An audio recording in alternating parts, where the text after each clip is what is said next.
అత్యంత విశేషమైనటువంటిది, మహామహిమాన్వితమైనటువంటిది, సకల అభీష్టాలను నెరవేర్చేటువంటిది, సకల గ్రహ దోషాలను నివారించేటువంటిది శ్రీ నృసింహ దీక్ష. నృసింహ దీక్ష అనేటువంటిది ఒకసారి చేస్తే మన జీవిత కాలంలో అద్భుతమైనటువంటి మార్పులు చూడవచ్చు. అయితే ఈ దీక్ష ఎవరు చేయాలి అంటే చాలామంది దీక్ష తీసుకున్నటువంటి ఇంట్రెస్ట్ ఉన్నటువంటి వాళ్ళు, ఆడవాళ్ళు, చిన్న పిల్లలు ఎవరైనా చేయొచ్చా వీటిని అని చాలామంది అడుగుతున్నారు. ఋతుక్రమంలో ఇబ్బంది ఉండేటువంటి వాళ్ళు 32 రోజులు దీక్ష చేయడం కుదరదు కాబట్టి 18 రోజులు కానీ 9 రోజులు కానీ దీక్ష చేయవచ్చు. చిన్నపిల్లలు అనేటువంటి వాళ్ళు 32 రోజులు చేయవచ్చు. ఇబ్బంది ఏం లేదు, ఋతుక్రమంలో ఇబ్బంది లేదు అనుకునేటువంటి వాళ్ళు 32 రోజులు కూడా ఈ యొక్క మహిళలు దీక్ష చేయవచ్చు.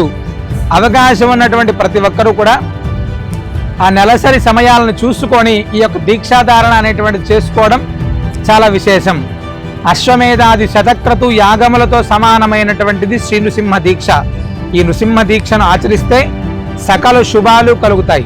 అవకాశం ఉన్నటువంటి ప్రతి ఒక్కరూ నృసింహ దీక్ష స్వీకరించండి. నృసింహ మహామంత్ర పారాయణంలో, నృసింహ యాగంలో పాల్గొనండి. సకల విజయాలని పొందండి. సర్వే జనా సుఖినో భవంతు.